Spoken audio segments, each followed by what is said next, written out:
মেহেরপুরকে নিজ জেলা মনে করে অগ্রাধিকার ভিত্তিতে কাজ করতে সবার সহযোগিতা চান নবনিযুক্ত জেলা প্রশাসক সিফাত মেহনাজ। বিকেলে জেলা প্রশাসক সম্মেলন কক্ষে গণমাধ্যম কর্মীদের সাথে মতবিনিময় সভায় তিনি এ সহযোগিতা চান। জেলা প্রশাসক বলেন, সবাই মিলে কাজ করলে জেলায় কোনো অপরাধ সংগঠিত হবে না।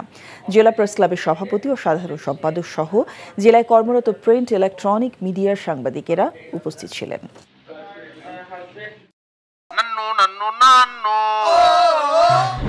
আরে সপ্তাহ একটা ব্র্যান্ডের গুলা আমার বংশ ব্র্যান্ডের কি আপা বিষয় কত বিক্রি গরিবের এলাকায় আপনি এমন পাড়া দিব না গুরু গুরু ভিতরতে সব বাইরে যাবে। আরে ওইটা থামো না, তোরে যদি ইসলামিক সাইড সবাই ডিভোর্স না দিছি আপনারা কি ওগারে কালিয়া বল আমরা সিয়ামি তুমি আমারে আম্মা ডাকলাকে